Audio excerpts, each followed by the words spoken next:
Bonjour à tous, bienvenue dans un nouvel épisode du podcast Perspective. Salut Elliot, Salut JC, comment ça va? très bien, ravi de retrouver après nos petites semaines de voyage, d'itinérance. Toi qui étais au Boom Festival, peut-être que tu vas nous en parler dans cet épisode, mais Ce serait intéressant, ouais, c'est ce vrai. sera intéressant. Et Que ce toi, sera en t'étais lien avec le sujet.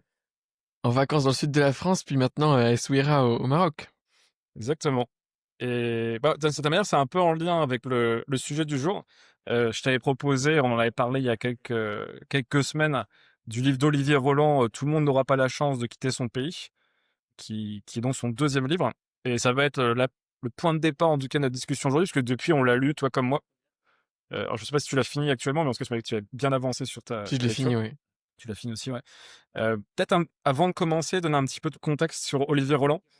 Donc, c'est un entrepreneur, il doit avoir la quarantaine, je pense, Olivier Roland maintenant.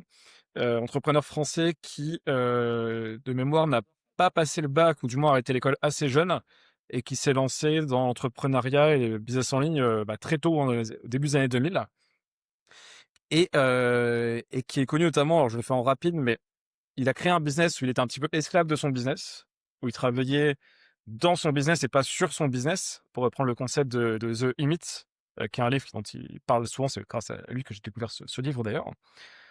Et du coup, il s'est mis vraiment à se dire comment je peux créer une activité au service de ma vie. Et c'est ce qu'il a trouvé notamment grâce au blogging et notamment le blog des livres pour changer de vie, qui, pour la petite anecdote d'ailleurs, est le livre qui, moi, le blog pardon, qui m'a fait découvrir l'entrepreneuriat en 2012. Donc, Ah c'est oui, c'est fou grâce à ça. Olivier Roland, de cette manière, que je suis entrepreneur aujourd'hui. C'est peut-être devenu autrement, mais en tout cas, c'est lui qui m'a mis le premier pied à l'étrier à travers ce site, qui était vraiment un site qui fonctionnait très très bien. Et donc, comme ce site fonctionnait bien, il a aidé les gens à apprendre eux-mêmes à vivre de leur blog. Euh, donc, pendant des années, il vivait 6 mois en France, il était toujours résident français, et 6 mois à l'étranger à voyager. Donc, c'est ce qui mettait vachement en avant. Voilà, moi, je peux vivre 6 mois à l'étranger, je kiffe la vie, mon blog tourne, je vends mes formations.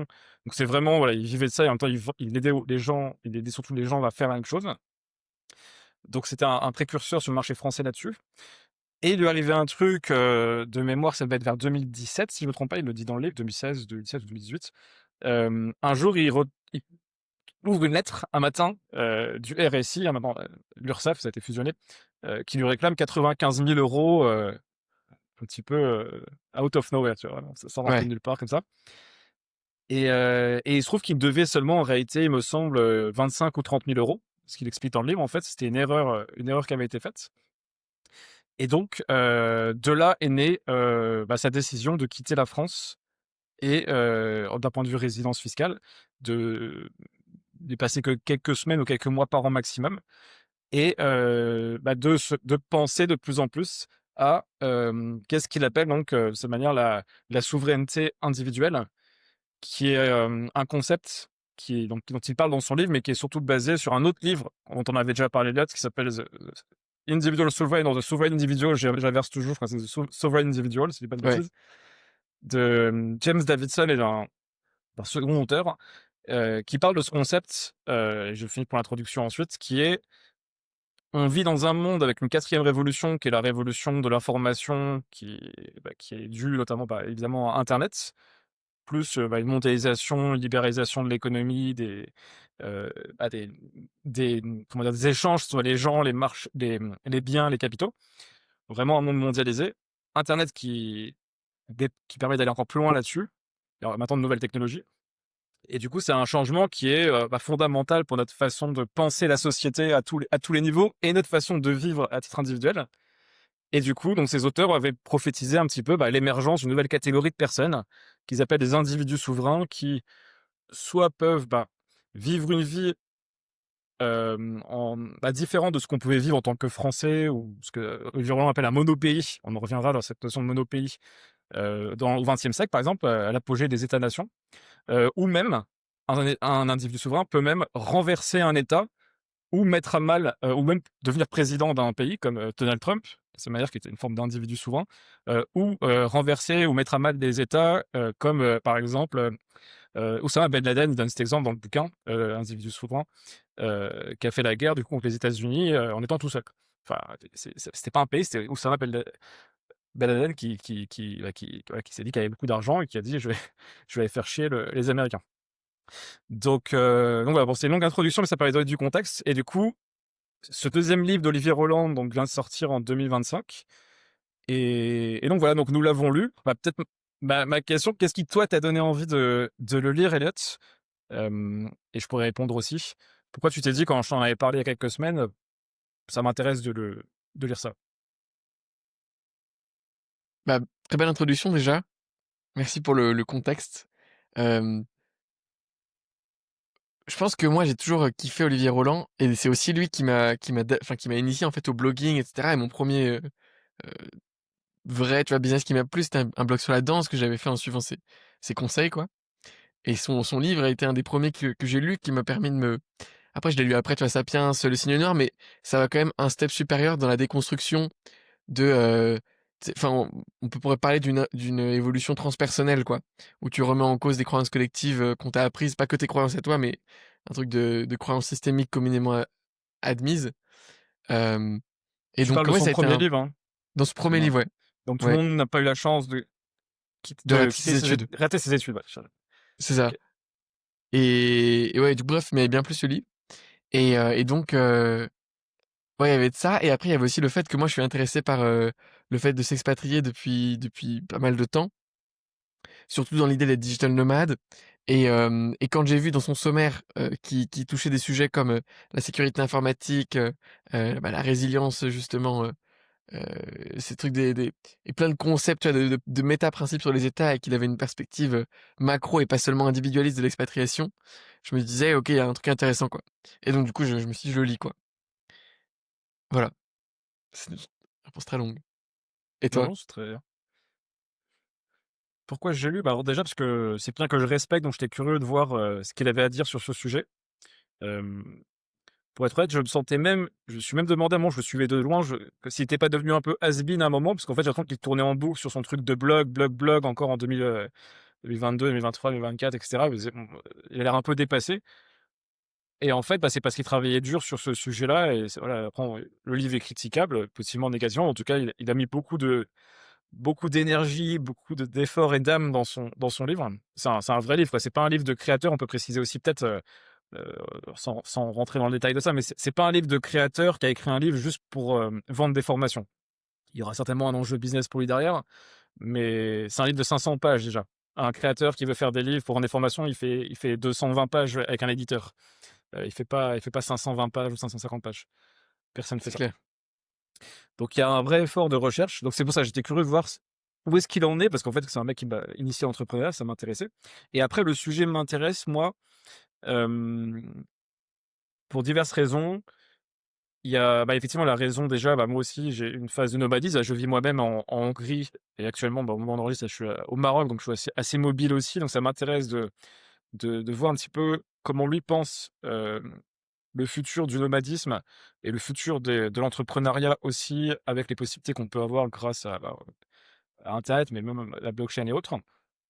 Il y a aussi la sensation, hem, à l'heure actuelle en tout cas, et je précise bien aussi tout ce que je vais dire et alors c'est du par rapport c'est la pensée à l'instant T par rapport à une compréhension partielle, du réel et du coup voilà, c'est amené à évoluer. Après ça parce que, on se pose, enfin on va l'évoquer, mais on se pose aussi des questions sur, souveraineté individuelle versus, société, tu vois? Est-ce que les gens qui veulent être des individus souverains, c'est pas des énormes égocentrés, qui pensent pas aux conséquences, d'un monde où ils prôneraient ça. Donc toi, on C'est pourrait on clair. pourrait détailler aussi ça.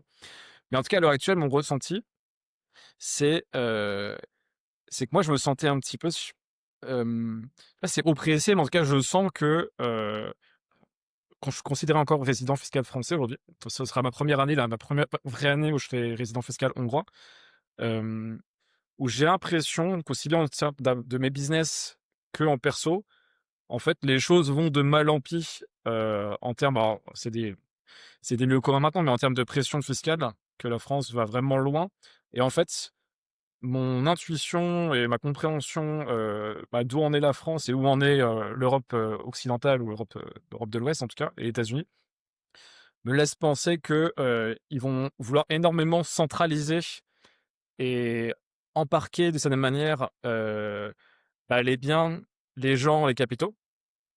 On le voit de peu importe l'idéologie, en fait, on le voit, les nationalistes, les populistes, les socialistes. En fait, peu importe leur idéologie, en fait, ils veulent nous foutre, quelque part où c'est simple à nous gérer parce que en fait, c'est impossible pour les anciens systèmes du 19e, 20e siècle d'appréhender et de contrôler justement, bah, toute cette décentralisation qui est en train de s'effectuer avec internet, la blockchain et tous les mécanismes qui sont évoqués dans le livre.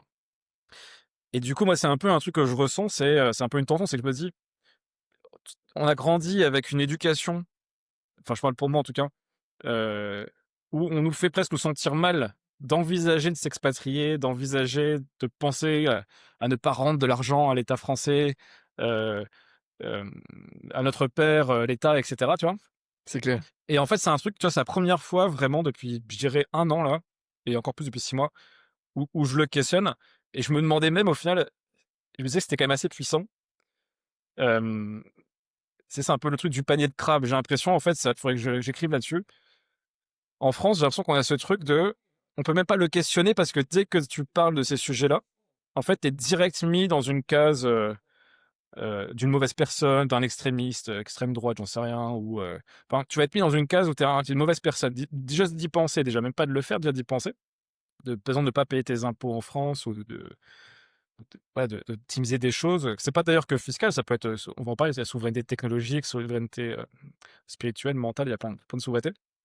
Mais ouais, du coup, je vais m'arrêter parce que je parle dans tous les sens. Mais en tout cas, il y a beaucoup de choses qui font que c'est un sujet qui m'intéresse, notamment au niveau technologique aussi, avec la blockchain, la montée du bitcoin aussi. Et du coup, je pense, voilà, c'est pour finir, hem, la grande tension de notre époque, c'est entre ce besoin des anciennes entités de centraliser au maximum parce que c'est leur modèle, bah, c'est leur modèle mental en fait, c'est comme ça qu'ils perçoivent le monde et c'est comme ça qu'ils arrivent à naviguer et à capter la valeur de ce qu'ils veulent capter. Et en même temps, il y a une nouvelle ère de décentralisation, qui est très complexe à appréhender pour eux, qui bénéficie malheureusement pour l'instant à très peu de personnes, des gens comme toi et moi, des nomades, des gens qui entreprennent, c'est souvent très rattaché quand même à l'entrepreneuriat pour l'instant, ces possibilités. Pas dans tous les cas, mais dans beaucoup de cas. Donc voilà, c'est ça qui m'intéresse. Il y a beaucoup de choses au final, tu vois? Ouais, c'est clair. C'est un peu riche. Je sais pas si ça t'évoque des choses que je t'ai dit ou si tu des questionnements toi sur, par rapport à cela? Ouais, c'est très large. Bah, hem, c'est vrai que, bon, on peut commencer le livre un peu de manière linéaire, quoi, dans notre compréhension, comme ça on a un Oui, fil, mais vas-y.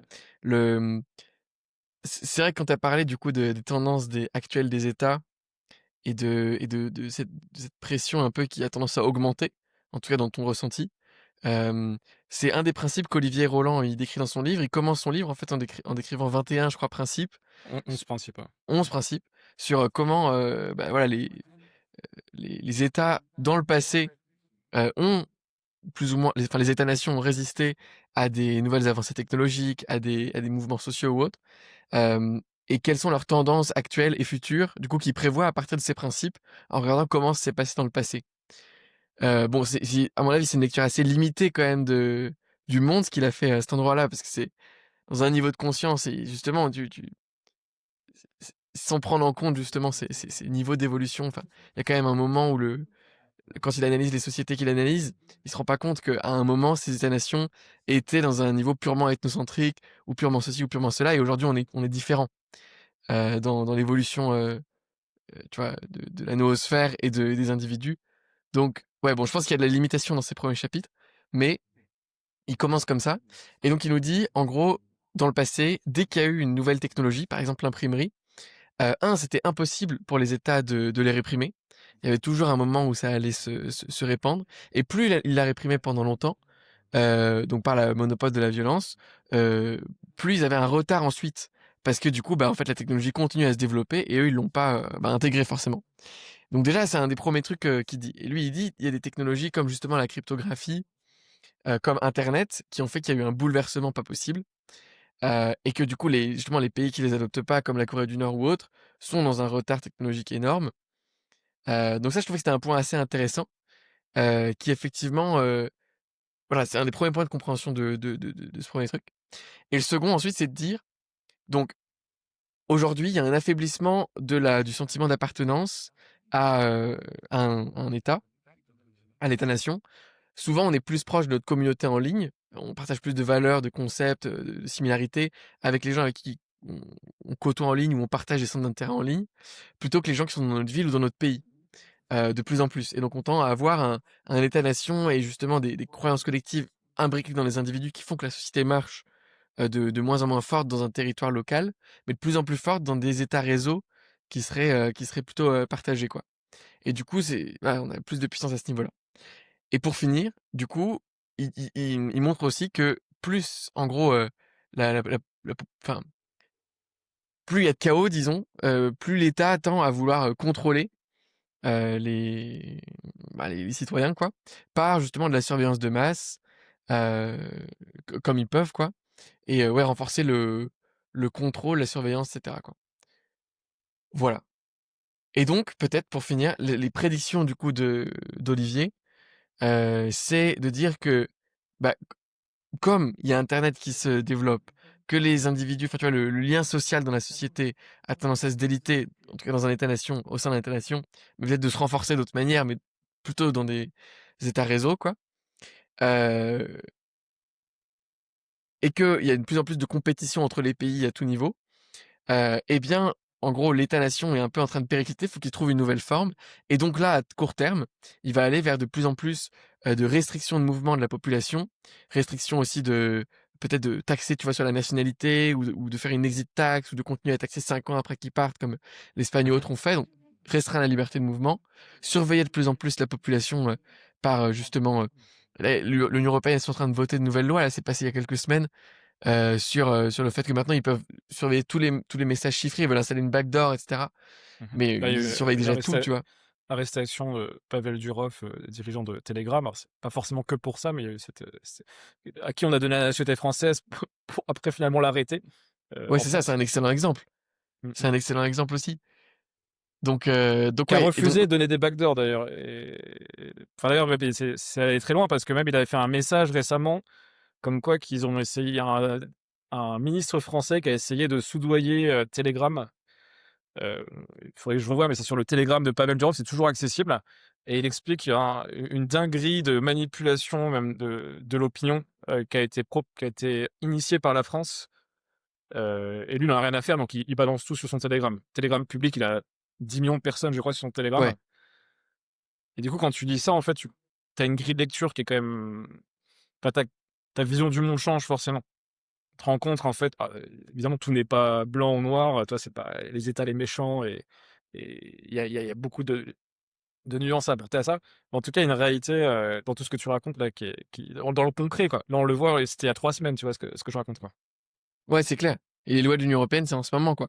Et l'euro numérique aussi qui est en train d'arriver en octobre, donc avec tout ce que tu peux manipuler du coup, parce que, en gros, ce qui va arriver là, du coup, c'est que la monnaie va être programmée, donc il y aura une forme de blockchain, hem, centralisée du coup, donc qui est un peu l'antithèse de la de ce qu'est une blockchain normalement. En tout cas, tout sera traçable, ce qui est une, fonctionnalité de la blockchain, c'est ce qui est pas anonyme, on peut tout retracer grâce à la blockchain. Mais du coup, on pourra aussi donner des caractéristiques à la monnaie, Ouais, potentiellement. On pourra te dire tes euros et dates là qu'on t'envoie, bah, tu dois les dépenser avant telle date. Ou tu ne peux pas les dépenser sur tel type de dépense. Ou tu ne peux plus voyager parce que, tu as trop voyagé cette année, on a vu que tu as trop de dépenses vers Ryanair ou je ne sais qui, et donc terminé, quoi. ah, c'est un Donc contrôle énorme et abusif. Non, mais c'est clair. Ça devrait jamais être centralisé, quoi. c'est ça. Il y a je voulais juste revenir sur un point, sur ce que tu disais qui était intéressant sur l'exemple de l'imprimerie. Pour ce que les gens se rendent compte, en fait, hem, l'imprimerie, c'est d'une certaine manière ce qui a permis, de faire la séparation entre, la religion et l'État. Heu, c'est ce qui a permis la diffusion du protestantisme aussi, qui a amené notamment aussi à cette séparation d'une certaine manière. Parce qu'avant ça, en fait, il y avait un vrai contrôle sur les idées, bah, justement du clergé pour pouvoir vraiment avoir ce contrôle et après ce contrôle était devenu, bah, impossible à conserver parce que, bah, ça partait viral, en fait. C'était Ouais, les textes viraux de l'époque, en fait. C'est que l'imprimerie a permis de diffuser les idées Luther cherchait le rival d'Erasme, Erasme. Très bonne biographie d'ailleurs d'Erasme, ce qui s'intéresse à cette époque de Stefan Zweig. Il a fait une biographie sur Erasme où on Mmh. comprend à travers Erasme, la guerre avec Luther, dans cette vision du protestantisme qui était très intéressante. Hem, mais donc du coup, il y a ça et là, en fait, au final, ce que l'enjeu qu'on est en train de vivre, mais qui nous paraît bizarre, parce qu'en fait, on a grandi dans ce paradigme, c'est la potentielle séparation, du coup de, l'État avec la monnaie. C'est tout l'enjeu, en fait et voilà pour la ça, c'est un des sujets qui est intéressant dans la souveraineté individuelle, c'est, bah, ton argent, est-ce qu'il t'appartient? Est-ce qu'il t'appartient pas? Heu, qu'est-ce que tu peux en faire? Combien tu dois à qui? Est-ce que l'État doit, avoir le droit est-ce que l'État a le droit de te faire payer des impôts? Tu vois aussi, il parle des impôts dans le bouquin. Comment C'est ça a clair. été mis en place? Ça a été mis en place à la veille de la Première Guerre mondiale, après 60 ans de rejet, parce que les députés de tout bord politique considéraient que c'était une atteinte à la vie privée d'avoir accès au patrimoine d'une personne. En fait, tout le monde était d'accord pour se dire à l'époque, c'est une dinguerie de savoir combien, Elliott tu sur ton compte en banque, tu vois? Ça te regardait que toi, quoi. Enfin, ou les gens à qui tu as envie de le dire, quoi. L'État a pas besoin de savoir, voilà.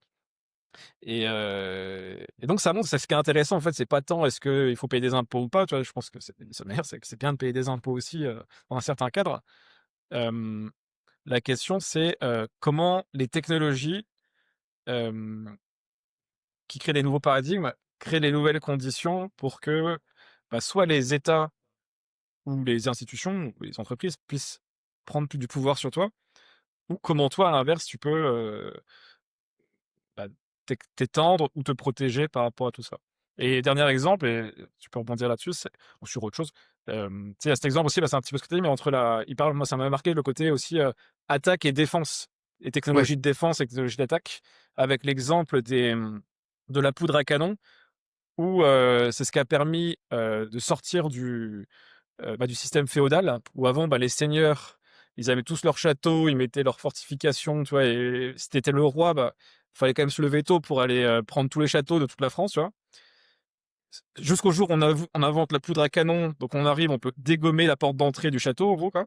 Rentrer et du coup, on peut s «scaler» entre guillemets la capacité à prendre tous les châteaux et devenir un vrai roi fort, français, qui prend le dessus sur les seigneurs, locaux, on va dire. Hem Alors et qui a donc eu un impact derrière, avec en plus l'imprimerie par exemple, sur, ses capacités de décentraliser au final, bah, du coup enfin centraliser à Paris, mais d'une certaine manière de décentraliser pour qu'en fait, ça soit plus, non centraliser pardon, je me perds dans mon explication. centralisé, Avant il y ouais. a oui, avant il y avait plein de manières, bah, des patois par exemple, les langues régionales, des monnaies locales et en fait, on a tout centralisé, pour toutes ces raisons, et c'est là où la France a vraiment été créée au sens, il y a une France, et un pays et après un État-nation.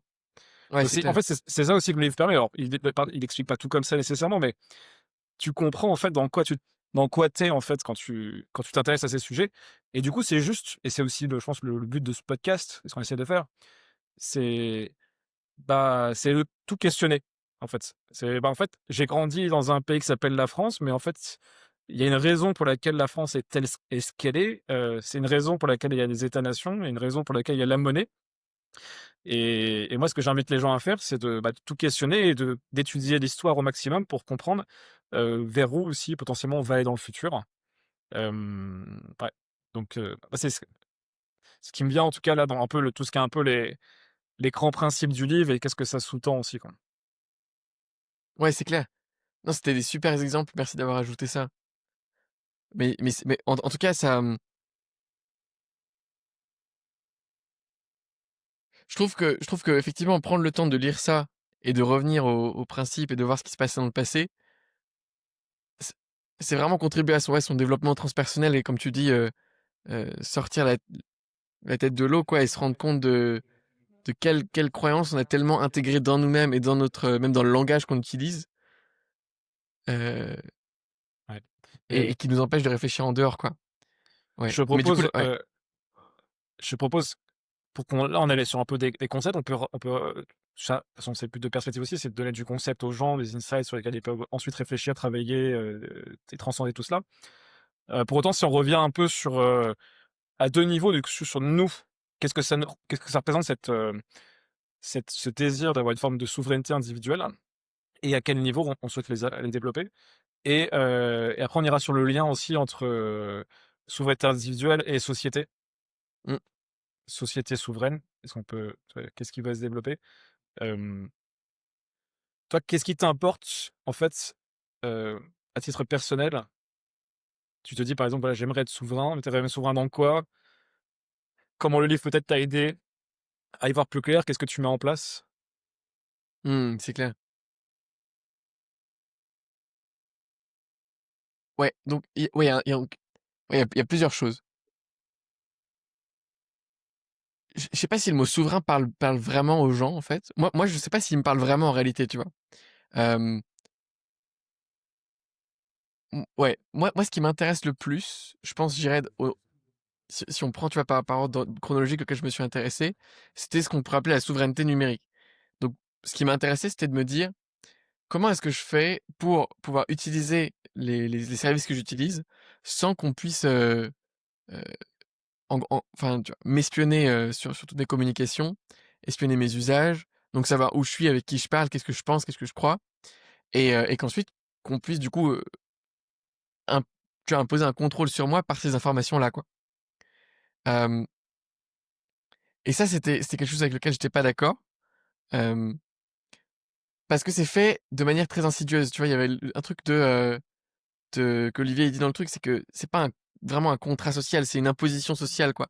Enfin, il y a un truc de si c'est un contrat, où est-ce que je signe et à quel moment est-ce que, l'autre, tu vois, peut changer son contrat en permanence et moi, j'ai pas le droit de changer ma partie et j'ai même pas vraiment le droit de sortir du contrat, tu vois?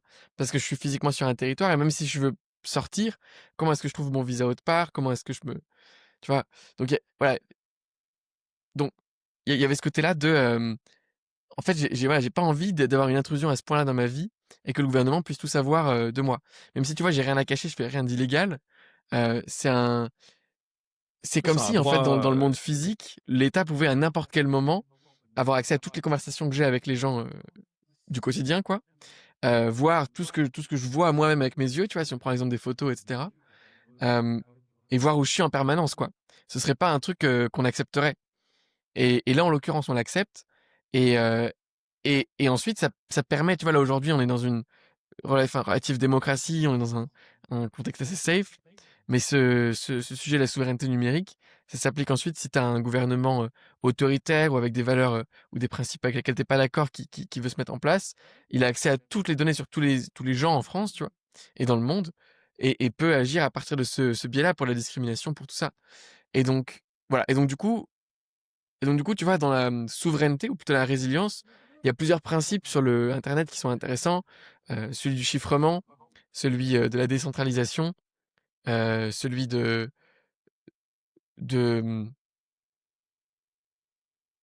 utiliser que les trucs en open source, quoi et donc ouais, c'était le premier truc qui m'a intéressé, moi. Je sais pas si tu veux rebondir là-dessus avant qu'on aille dans d'autres trucs de souveraineté, mais si, j'entends. Bah, c'est vrai que souvent, on va la majorité des gens vont rentrer dans la souveraineté par la souveraineté économique. Comment je protège ma thune? Comment je vais pas être trop taxé? Et cetera. Ce qui est plutôt normal parce qu'en fait, si on comprend l'argent, qui est de l'énergie, tu travailles pour en faire et en même temps, si on est capable de la dévaloriser ou de la taxer, sur un ou de te la contrat prendre qui comme un est chiffre ou ou te la prendre effectivement comme il est, des fois à d'échelle pas individuelle, mais à échelle ou en collective Croatie. effectivement. Bon, c'était à Chypre effectivement, Croatie, je j'ai pas la c'est arrivé en Croatie aussi, ouais, je me souviens plus. Mais, donc c'est normal que ce soit quand même c'est quand même ce qui régit quand même beaucoup de choses dans la société, donc je comprends que ce soit le premier truc. Hem, Moi je dirais par rapport à ce que tu as dit, hem, comment dire? Je Moi ce qui m'intéresse en fait et ce qui fait que c'est un sujet que j'ai envie de creuser, je suis pas sûr que moi ça soit tant l'aspect technologique, même si en fait là on parle beaucoup des États, mais là toi où tu en parles au final c'est pas tant les alors il y a les États, il y a la NSA, enfin tu as plein de trucs effectivement de surveillance, mais tu as aussi les institutions, enfin les entreprises, les GAFA, Ouais, tu peux capitalisme, de surveillance que le livre dont tu m'avais parlé que j'ai pas encore lu, je l'ai de côté là. Mais en fait, et on peut considérer que ce à quoi ont accès les GAFAM ont aussi accès les États, tu vois? Et plus les oui, États parce qu'ils contrôlent aussi les opérateurs. effectivement. Mais du coup, c'est vrai qu'il y a un jeu. Après, je pense qu'il faut trouver sa juste mesure et pas devenir fou à se dire, ou sinon c'est un jeu, voilà, si c'est vraiment un jeu qui te fait kiffer, tu vois, bah, c'est de dire, comment je sors complètement du système, mais je pense que le 100 est quasiment impossible. C'est plus arriver à une forme de quelque chose qui est raisonnable pour soi. Mais je pense que, tu vois, même en fait, c'est ça qui est intéressant, mais qui est alarmant aussi, c'est que même si les États-nations perdent de leur puissance, comme au XXe siècle ils avaient et que le XXIe les oblige, comme dit Olivier Roland par exemple, à réduire le scope de leurs activités et d'être allégés aussi, qui consomment moins de ressources, en tout cas de sa manière, ce qui leur permettra de moins taxer, ce qui leur permettra aussi, bah, de revenir peut-être sur, alors ça c'est la vision, notamment, libérale, hein, c'est de revenir aux fonctions régaliennes de l'État et pas tout le délire de l'État-providence, tu vois?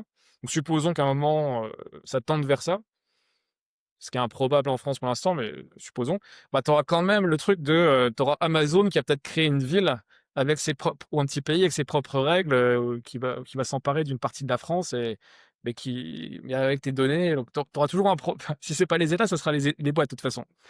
Moi, je suis quasiment sûr que tu auras des pays Facebook ou des pays Amazon dans quelques années. Il me semble que tu as Alain Damasio, qui a écrit un livre, sur ce sujet plus ou moins il y a quelques années. C'est son dernier roman, le titre m'échappe, mais c'est pas Les Contrevents, c'est un autre titre, je l'ai plus en tête là, mais les gens trouveront, c'est un livre qui est sorti en 2019 ou 2020. C'était un truc ouais.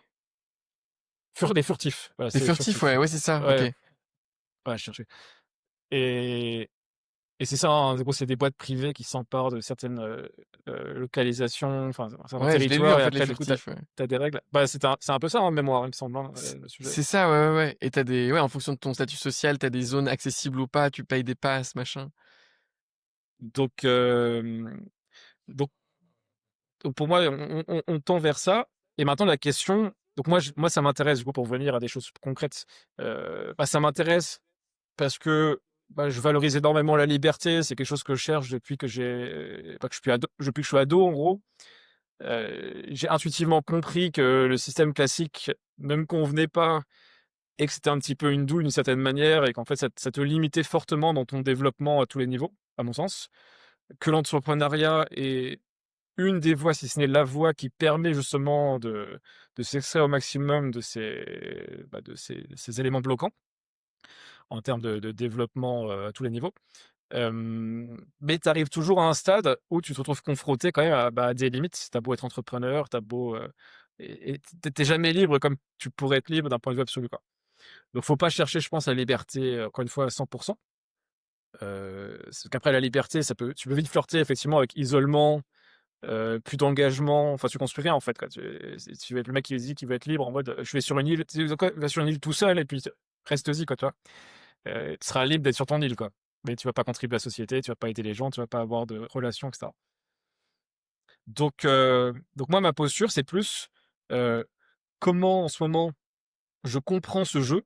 Moi, je pense que l'idée ça fait un peu, hem, celui qui parle de lui, enfin qui dit du bien de lui-même, mais par rapport dans mon livre, par exemple, il y a une idée qui était même pas c'était une sous-idée d'un chapitre. Il me semble de mémoire que c'était, que c'est très important de comprendre son époque et de savoir en tirer profit. Pour soi, pour ses proches, pour sa communauté et qu'il fallait toujours avoir un pied dans l'époque, un pied en dehors.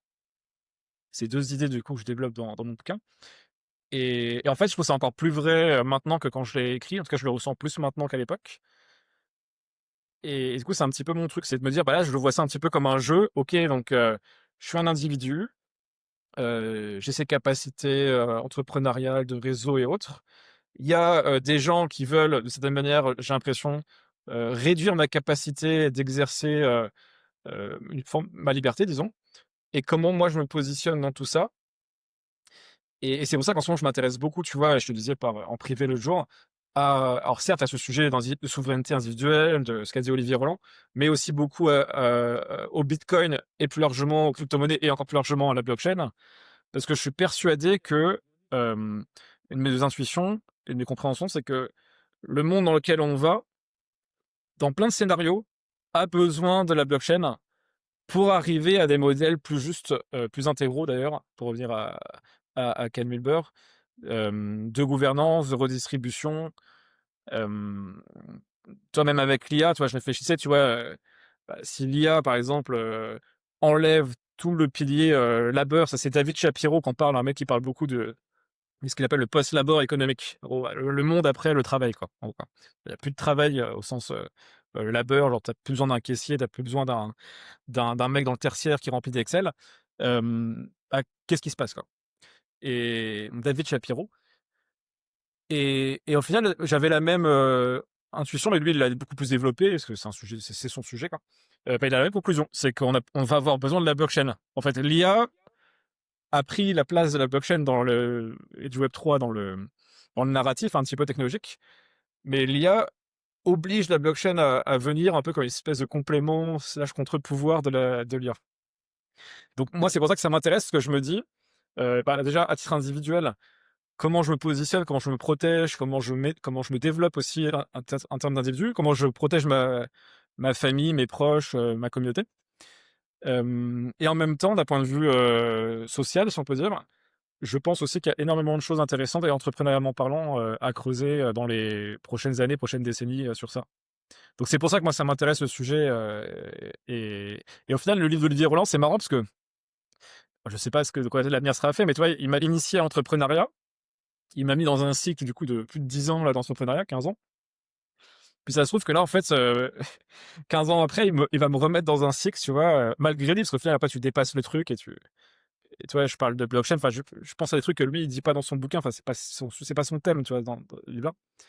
Mais c'est ça qui m'intéresse moi. C'est ça qui m'intéresse et du coup ça m'intéresse d'un point de vue intellectuel, financier, entrepreneurial, investisseur, social. Toi ça m'intéresse sur tous les aspects, quoi. Ouais, c'est clair. Et Et ouais, ouais, bon, long développement, mais j'espère que c'est cohérent et long ça t'évoque des développement, non, non, choses. c'est clair. Non et j'aime bien finalement, c'est un peu en fait, la souveraineté appliquée aux 4 cadrans, quoi. En tout cas, ces concepts-là, quoi. C'est comment moi, à titre personnel parce qu'en fait, voilà, le truc que moi, que je peux reprocher à ce livre-là, à Olivier Roland, c'est qu'il est collé à un système de valeurs, tu vois? Qui a remplacé celui, que l'État lui a transmis, tu vois? Mais il reste dans ce même collage, tu vois? À des valeurs, du coup, qui sont ultra, bah, libertariennes et où, en fait, c'est de la caricature, d'un orange un peu maladif, tu vois? Au sens de la spirale dynamique, à mon sens, tu vois? Où en fait, tu es dans une réflexion et un système qui pousse au maximum la réflexion de: «Comment est-ce que je fais pour maximiser, mes, tu vois, Mes mes profits ou mes intérêts, mes ouais. mes profits, mes intérêts, personnels Mmh. et individuels?» hem et où en fait, dans son livre, tu vois, il y a aucune, tu vois, réflexion sur, tu vois, l'efficience de l'impôt, comment tu redistribues, comment tu fais évoluer de manière collective le système, tu vois? À aucun moment, tu vois, il inclut dans sa réflexion une mondosphère ou Tu une noos que ou une écosphère, tu vois? tu mets pas ça dans pour toi, c'est trop limité ce qui touche un petit les fleurs, tu sais, quand il parle des Free Cities, de Titus, Gebel, de Paul Romer, je crois, les Unchart comment ça s'appelle les Chart Cit ah, j'ai plus le terme technique. Et j Il y avait Oui, oui, ah, j'ai vu, ouais. Mais en tout cas, il y en avait gros les donc Free Cities et après les Network States avec Balaji aussi qui l'évoque, le nomadisme. Tu vois, il essaye un peu de le développer, mais ça reste quand même très centré au mieux sur sa communauté de nomades, quoi. ouais, c'est ça, bah, il y a ce centrement, tu vois, par rapport à ce qu'il connaît, ce qui est un peu normal, mais Yep. surtout, en fait, tu vois, son set de valeurs parce que, OK, il passe du vrai, tu vois, au bon ou au vrai collectif, tu vois? Sur, bah, OK, Ouais. comment ça s'applique, tu vois, littéralement tous mes principes pour moi et ensuite pour, des communautés, mais ça reste que les valeurs par lesquelles il analyse la situation sont purement orange, quoi et donc du coup, il y a un truc où en fait, tu peux considérer ça comme une diversion, tu vois? Dans le sens où, OK, tu as fait tout ça, mais c'est quoi la valeur ajoutée fondamentale que tu as produite à la fin, tu vois? C'est quoi c'est comment tu penses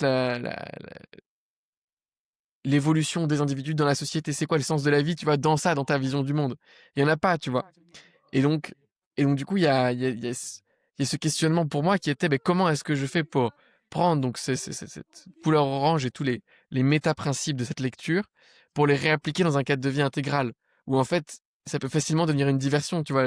Tu te dis: «Bah, vas-y, je vais appliquer les trucs d'Olivier, je vais m'expatrier, je vais voyager 3 mois par an, enfin, pardon, moins 9 3 mois mois dans par chaque an. pays pour pas avoir de résidence Ouais, fiscale, ceci, cela, je vais mettre mon entreprise, par ici, je vais me couper de tout réseau, enfin de d'internet».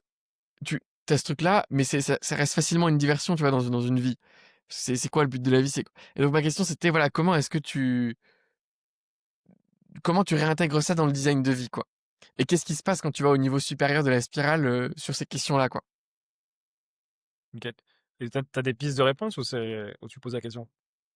Bah, du Ou les coup, 2? à titre individuel, en gros, lui, il maximise sur un truc de comment est-ce que je maximise ma liberté individuelle, quoi, en gros, c'est ça. Oui. Et et donc, en gros, je pense que la vertu de l'intégrale, c'est qu'il voit qu'il y a une tout est vrai et partiel à chaque niveau inférieur, tu vois? Et donc il y a des il y a des il y a des choses vraies et partielles à tirer de chaque niveau, et ensuite il va transcender et inclure ça, par rapport à une vision, un but plus grand, tu vois? Pour, f l'évolution un peu de l'ensemble de l'humanité et de la planète, quoi, un peu de la conscience. Dans une mission qui va dans cette direction-là, quoi, en tout cas. C'est un peu ça ma compréhension de comment tu designes ta vie au niveau intégral. Ouais. Et donc du coup, je pense que la question que se pose l'intégrale, c'est plutôt: comment est-ce que je design ma vie? Heu et comment est-ce que du coup je réfléchis à ces questions de l'ordre de l'évolution transpersonnelle, heu,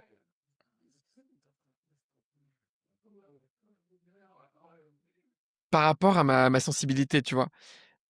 C'est C'est-à-dire que du coup, en fait, moi, il m'a mis un peu dans une ligne, enfin dans un momentum où je me demande, OK, sur toutes les questions sur lesquelles lui il a répondu d'une certaine manière, c'est quoi moi, Ta version. mes ouais, mes valeurs, mes convictions et le truc heu et qui me permet en même temps d'être dans ce mouvement d'évolution de la conscience plus large, quoi.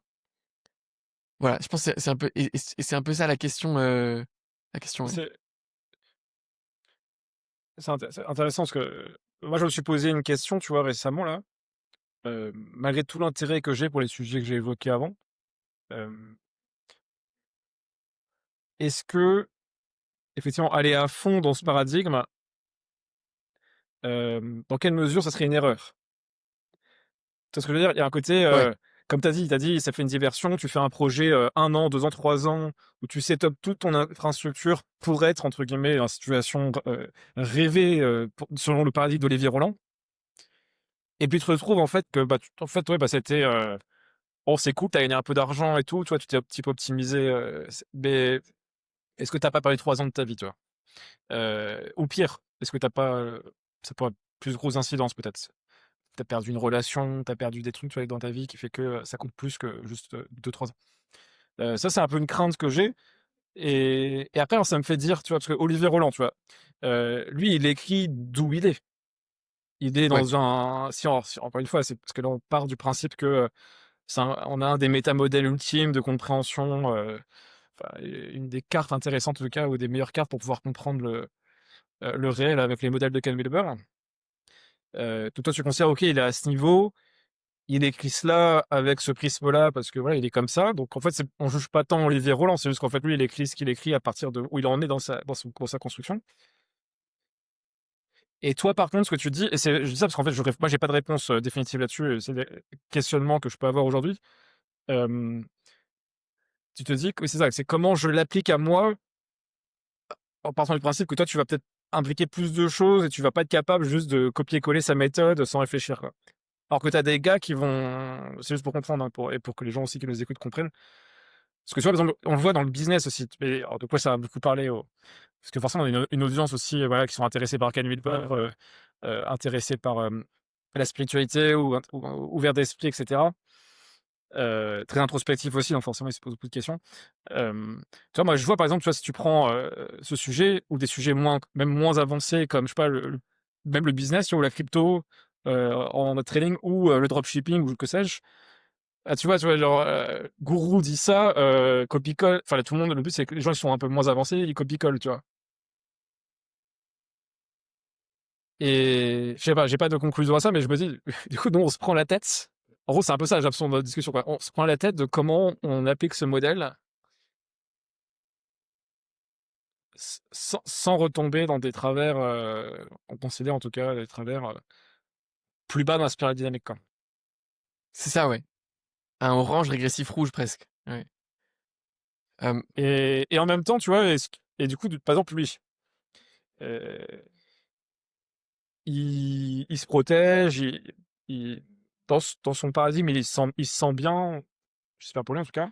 Hem, il fait son argent, il aide ses proches, il a du capital, il a des choses, enfin pas que du capital, mais en tout cas des assets. Il aide sa communauté aussi, tu vois? Mine de rien. Il va aider des gens, peut-être des quelques milliers, dizaines de milliers de personnes potentiellement à faire ça. Donc il a quand même un impact, tu vois? Il a quand même il contribue à l'économie au monde, on va dire, français ou international du digital nomadisme aussi. Comme je disais, c'est un pays entre guillemets qui représente top si tu réussis, ils disent à peu près 50 millions de personnes aujourd'hui, donc c'est un gros pays potentiellement si on fait un network state, des digital nomades là. Donc ça reste intéressant quand même, toi, ce qu'il fait. On pourrait dire ceci, quoi. ouais, ouais, c'est clair. Il y a Tu vois ce que je veux dire? Parce que je me dis en fait, des fois je me dis, comment pas en gros, la question, c'est comment pas overthink le truc, tout en ess et je comprends bien, en essayant de prendre aussi quand même le meilleur de niveau transpersonnel ou autre.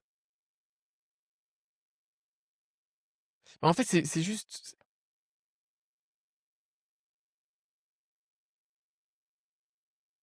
je trouve que tu perds un peu de vue la philosophie de vie et le sens de pourquoi on est humain et pourquoi on est là, quoi, quand tu vas trop quand tu es collé complètement à ces réflexions, quoi. Et donc tu designes pas ta vie et tes réflexions pour un but, tu vois, qui qui serait celui un peu de ouais, de l'évolution, quoi. Mais tu designes dans un but qui est, en fait, le refermement sur soi, hem, heu, un truc un peu comme ça, quoi. Après, moi, j'aurais été intéressé, tu vois, de voir, par exemple, pour te donner un exemple, du coup, de réflexion, la comment Olivier, tu vois, peut aller plus loin. C'est-à-dire comprendre le fondamental, le f social de l'impôt, tu vois? Aujourd'hui, dans les croyances, c'est quoi la narration et pourquoi on l'accepte? Bah, c'est la redistribution des richesses, c'est pour faire en sorte que, ceci, cela et cetera. Lui, dans son livre, il dit: «Bah, regarde, ça, c'est l'indice, tu vois, du je sais pas, du salaire médian, du taux de vs le taux d'impôt, vs, la différence entre les plus riches et les plus pauvres, le niveau de santé, je sais pas quoi» et il montre que c'est pas corrélé, quoi. Bon, il s'arrête là, tu vois? Démonstration A plus B, donc ça sert à rien. Mais je trouve que du coup, il y a une réflexion qui serait intéressante à avoir, c'est: «OK, donc mettons que je paye plus de taxes sur la valeur ajoutée, je suis toujours, touriste dans les pays et je paye pas d'impôts parce que j'ai enlevé ma résidence fiscale et cetera. OK, alors comment est-ce que je peux faire pour construire justement, un système de redistribution, qui évite la concentration de richesses, et cetera, qui me permette justement d'aider de manière la plus efficace possible dans des systèmes qui sont efficaces si tu juges que ceux qui sont en place sont pas efficaces, dans le but de faire évoluer l'ensemble, du système, l'ensemble des gens, l'ensemble de même de tu vois, de la conscience individuelle des gens, quoi. Ouais. Et Et ouais et tu vois? Et donc pareil, tu critiques en fait donc la centralisation des pouvoirs, l'intelligence collective pyramidale, bah, qu'est-ce que tu proposes, derrière donc, tu vois? ouais, Et c'est là où c'est intéressant, tu vois? Parce que même s'il l'évoque de manière très succincte, hem, tout ce qu'il peut y avoir autour justement des free cities, de Balaji avec le network state, ce qui se passe Prosperas, au Honduras du coup, donc il évoque dans le bouquin là, et une zone, du coup qui a été, heu, prêtée, si on peut dire de cette manière, par le Honduras à certains individus pour pouvoir tester un nouveau modèle économique et un nouvel modèle de société et de gouvernance. Le tout en permettant aux Honduriens, si on les appelle comme ça, d'avoir accès à cet endroit aussi. Donc et du coup, c'est un peu sa vision, ça je trouve ça assez positif, tu vois? C'est de se dire, d'aller dans un monde où on permet de tester plein de modèles de société, modèles de gouvernance, modèles économiques. Peu importe ta pensée, parce qu'on aura tous une préférence quand même enfin, tu me diras, bon, quand tu veux penser de manière intégrale, tu vas sortir de cela, mais je trouve que c'est quand même presque trop optimiste par rapport aux humains, d'imaginer que les gens vont venir tous avec un niveau intégral, 100 des gens qui vont créer ces sociétés. Peut-être qu'il en faut pour montrer que c'est meilleur, tu vois? Peut-être que c'est ça, en fait, c'est il y avoir une espèce de guerre des idées, de créer des nouveaux «petits pays» entre guillemets, des nouveaux modèles, Et ça c'est intéressant je trouve. Et après, bah, ceux qui créent des sociétés intégrales là, potentiellement, bah, à eux de montrer que c'est le meilleur modèle, tu vois? C'est clair. Tu vois, mais je trouve ça intéressant en tout cas que et notamment avec justement avec ce rapport à la monnaie, la blockchain, ce rapport à, bah, la technologie, de ce que ça permet les communautés. En fait, bah, juste qu'on assume que voilà, on a des nouvelles technologies pour le 21e siècle. Donc si on tire la courbe et encore il y aura des nouvelles technologies qui vont encore arriver d'ici là, mais dans les 10, 20, 50, 100, 200 prochaines années, bah, ça a pas faut juste acter que ça a pas de sens de continuer le modèle, tu vois? Enfin, centralisé, tu vois? De conserver, enfin, il y a des trucs, c'est juste enfin, ça m'a l'air logique que ça a juste pas de sens, tu vois? Juste quand tu tires un peu le fil, tu vois? Ah, c'est clair. Et juste de se dire: «Bon, bah, chacun va faire un peu son pari avec sa vision du monde, avec ses valeurs», effectivement. Et je trouve que c'est un beau projet de se dire, bah, toi, typiquement, demain, tu te dirais, comment tu peux créer, tu vois? Si tu devais créer on te donnait un bout de terre, tu vois? En je sais pas quel pays et tu vois, bah, c'est se dire: «Bah, comment je cons elle ressemble à quoi ma société, quoi?» Ouais, c'est clair. Et c'est intéressant. Oui, cette réflexion-là est intéressante, ouais, c'est clair. C'est Et clair. là, tu reviens sur quelque chose, tu vois, où tu sors de, «Je le fais juste pour ma gueule, pour l'enrichissement personnel, pour, ne pas payer, je sais pas combien d'impôts» et cetera, quoi. Oui, c'est Hem vrai, c'est vrai. et après si tu considères que tu as une vision où tu par exemple, je sais pas, tu dis, «Moi, je veux pas que, c'est pas normal d'être milliardaire», tu vois? Tu es mélanchoniste, tu vois? Tu dis: «Milliardaire, ça devrait pas exister». Bah, vas-y, fais ton pays comme ça et vois ce qui se passe, en fait, quand tu empêches les gens d'arriver à un certain niveau de patrimoine ou de capital, et si ça marche, bah, prouve-nous que c'est le meilleur modèle, tu vois? C'est clair. Ouais, il y aurait un truc où tu pourrais, enfin, du coup, dans une vision un peu du monde comme ça, tu as une vision où justement l'État qui contrôle un territoire donné, et peut-être, d a justement de moins en moins de pouvoir et de responsabilité, vis-à-vis de ses citoyens, et ensuite les citoyens au sein du territoire peuvent choisir d'adhérer à des États réseaux.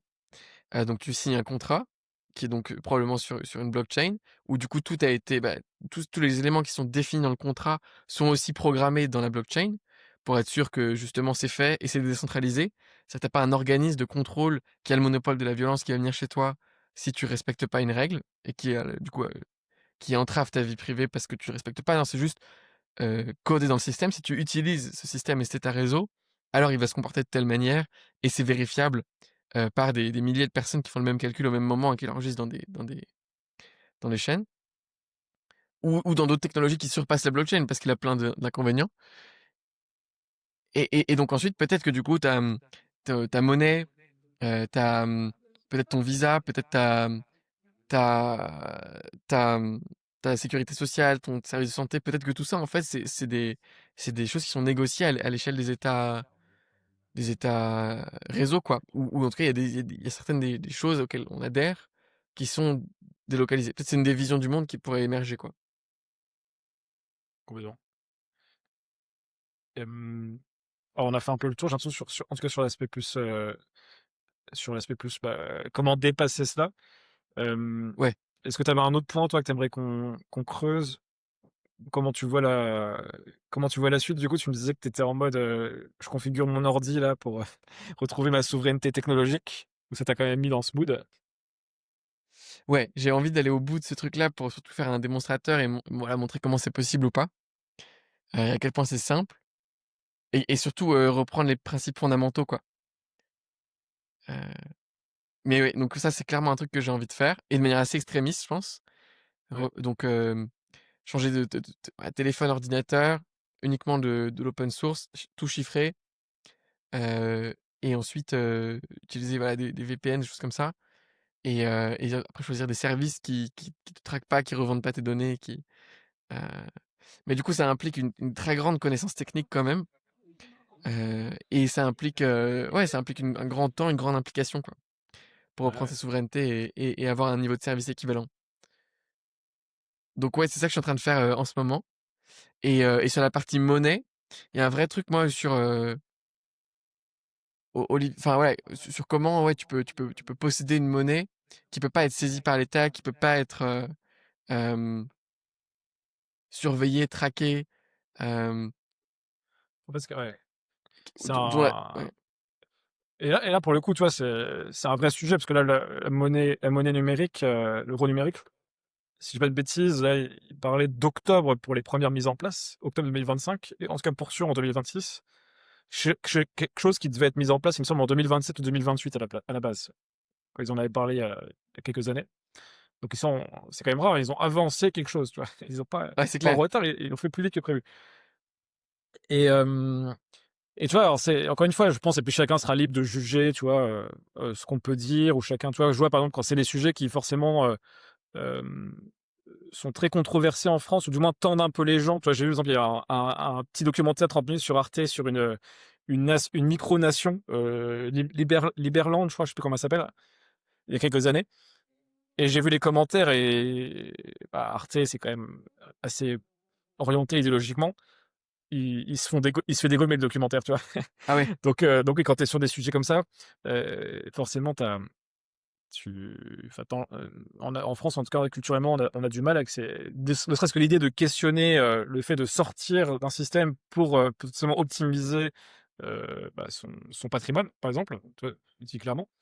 Hem, pour autant, tu vois, moi, si je parle peut-être pour conclure, je trouve ça toujours bien de revenir, tu vois? On peut pas aller très haut dans les concepts, il faut revenir à des trucs très terre à terre, tu vois?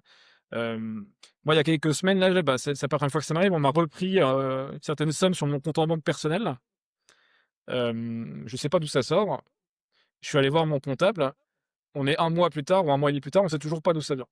Ils ont appelé, tous les services, service des impôts, peut-être mon auto-entreprise d'avant, tant qu'il clôturait, les sociétés, les impôts perso et cetera. Personne, même eux ne savent pas dire d'où ça vient, super réellement. Par contre, ils savent pas te rendre l'argent non plus, quoi. Ouais, c'est Ils clair, ils savent ils ils ont sa pas donc ils savent pas te dire, en gros, d'où ça vient et c'est des petits exemples, mais en fait, c'est tout le problème. En fait, il y a une réalité, c'est la technologie façonne les sociétés, quoi qu'on en dise, parce que comme tu as dit, en fait, c'est que c'est juste un temps de retard. À un moment, on retient le truc, mais à un moment, il y a beaucoup de pression, ça explose à un moment, ou du moins ça devient le nouveau paradigme, en fait, grâce à la technologie, quoi qu'on ait envie de le ralentir ou pas, enfin, qu'on ait envie de le ralentir ou non. Exemple, tu as donné avec, la Corée du Sud, c'est aussi le problème qu'a eu même, le monde oriental aussi, tu vois? Certaines régions du monde, dans le Middle East, tu vois? Qui ont pas mis en place certaines choses et qui du coup l'ont regretté plus tard, notamment à l'époque de l'imprimerie où ils considéraient que l'imprimerie c'était une invention, des chrétiens, il fallait surtout pas y toucher et ils se sont fait baiser en fait, quoi. Ils ont pas considéré que c'était une technologie qui était neutre. Alors c'est qu'une clair. technologie, la blockchain c'est neutre, tu vois? L'imprimerie c'est neutre, c'est pas, il y a pas un esprit chrétien dedans, tu vois? Donc c'est dommage pour eux, quoi. Mais ils le payent encore, c'est ça qui est ouf, c'est qu'en fait c'est un choix qu'ils payent 600 ans plus tard en fait, quoi, 500 ans plus tard encore. Donc faut même mesurer aussi l'impact des mauvaises décisions que peuvent prendre des civilisations ou des États. Et du coup, enfin bref, je suis repassé dans un délire, mais au niveau personnel, bah, ce genre de petits événements, en fait, qui mis bout à bout, font que sur la chose, quand tu es quelqu'un qui est en capacité d'agir de façon, différente de la majorité des gens, parce qu'en fait, on a une position, en fait, en tant qu'entrepreneur, ou en tout cas, voilà, on a des actifs qui font que, hem, je dis pas qu'on est les modèles de la société, mais on est ceux qui, je pense, montrent un peu la vérité. Je vais essayer de m'exprimer clairement là-dessus parce que quand tu as la capacité d'exercer, une option, hem, après donc à toi, au niveau de la morale, au niveau de ta vision, de tes valeurs, de faire tes choix, mais tu montres la vérité, tu vois? Il y a un côté, c'est pas la vérité, mais tu montres là où le monde va aller en tout cas. Je te donne l'exemple, alors c'est un exemple qui je sais pas comment l'exprimer, de manière élégante, mais c'est quand tu es quand tu es un homme ou une femme, qui va facilement, attirer des personnes du sexe opposé, tu as une capacité de plus évidente de tromper potentiellement et de pas être fidèle. Parce que tu as des opportunités. C'est clair. Tu as un Donc en potentiel fait, d'action plus important. ces personnes-là qui ne trompent pas, ont plus de mérite que celui qui va beaucoup avoir d'opportunités et qui trompe pas, tu vois? Il y a un mème sur internet assez marrant avec un prêtre, un prêtre africain qui fait une blague là-dessus. Les gens iront chercher, d'eux-mêmes ça la référence. Mais en tout cas, ça pour dire, c'est un petit exemple à la con, mais c'est un peu pareil, tu vois? Et du coup, en fait, si on donne aux gens la technologie permet aux gens d'aller vers ça, Donc pour moi, ça montre que, ça on va forcément tendre vers ça. C'est impossible de pas y aller. Donc maintenant, c'est comment individuellement on se positionne et surtout comment, en termes de société, comment on crée des choses, nous, d'un point de vue entrepreneurial, d'un point de vue politique, pour faire ça. Et après, à titre individuel, tu vois, bah, faites vos choix, investissez aussi dans le futur, ou œuvrez pour le futur que vous voulez voir, émerger. Moi, c'est pour ça que ça m'intéresse, par exemple, la blockchain, parce que j'ai l'impression que tu es dans un environnement où tu vas pouvoir avoir un vrai impact sur comment les sociétés vont évoluer. C'est ça qui m'intéresse, aussi, quoi. Ouais, c'est clair, absolument. On va pas tarder à conclure. Est-ce que tu avais encore des choses, toi, que tu voulais qu'on voit? Ou est-ce que tu as des recommandations de livres ou ouais, des recommandations peut-être pour conclure? Pour le moment, pas beaucoup. Mmh, Bah, tu avais, Capitalisme de surveillance, hein, c'est ça le terme, le titre ouais, du livre? Surveillance Capitalism Surveillance sur, capitalisme. qui est intéressant, qui se concentre plutôt sur les GAFAM, mais qui est aussi intéressant et après la biographie de Snowden qui est plutôt sur, une orientation, de comment le gouvernement américain, de manière pernicieuse, a en Tu fait capté toutes les données de plus ou moins tous les citoyens du monde, quoi. Donc as Techno Feudalism aussi, du ouais, pre l'ancien premier ministre grec qui est sur ce sujet justement des GAFA qui bah, on est un peu les vassaux des GAFA d'une certaine manière aujourd'hui. C'est devenu les grands seigneurs de la société, à défaut d'être les gouverneurs pour l'instant, les gouvernants. Donc il y a peut-être ça. ouais, ça, le Je concept du sharecropping, numérique où, Ouais, on te ouais, donne bah, un petit bout d'internet d'une plateforme où justement tu les produis de la valeur pour les gens, quoi, les pour les furtifs, ouais, propriétaires. en fiction. Ceux qui veulent le creuser, au niveau des États, bah, il en parle, Olivier Roland, il y a Seeing Like a State aussi, qui permet de comprendre le point de vue d'un État. Se mettre dans la place d'un État, les yeux d'un État avec pourquoi ils font ce qu'ils font, quelles sont leurs possibilités, quelles sont leurs limites aussi. The Network State de Balaji, alors le nom est difficile à prononcer, et vous cherchez Balaji, Balaji, The Network State, qui parle justement du futur des pays décentralisés. Vous avez, qu'est-ce qu'on peut conseiller d'autre? Ça a l'air déjà pas mal. Et après, bah, moi, j'incite les gens à s'intéresser, bah, à la monnaie, vu qu'il y a ce sujet de la monnaie numérique. On en refera peut-être un sujet, plus tard, nous. Hem, Qu'est-ce que la monnaie? Pourquoi la monnaie? Comment elle a évolué? Comment fonctionne l'économie? Moi, je me suis dans un cycle économique aussi cette année. Comprendre la finance, parce que, bah, mine de rien, en tout cas, moi, je le sens comme ça quand c'est épuisant, en fait, de sentir que, ton argent vaut de moins en moins. C'est comme si tu courais, tu vois? Tu devais courir toujours plus vite pour faire la même somme, c'est assez épuisant. Et comme l'inflation va pas baisser, a priori, ou pas d'ailleurs, parce que l'IA peut faire l'effet inverse, comme je disais, il peut y avoir une déflation à un moment, qui serait un autre problème. En tout cas, si tant que l'IA prend pas tous les jobs, on sera toujours en inflation. Donc votre argent va valoir de moins en moins, chaque année et vous serez taxé de plus en plus très certainement, vu que c'est le modèle économique dans lequel on est aujourd'hui.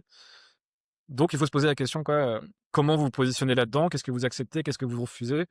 Et voilà, vous faites vos recherches, quoi. Ce que je peux Ouais, recommander aux c'est gens, quoi. clair.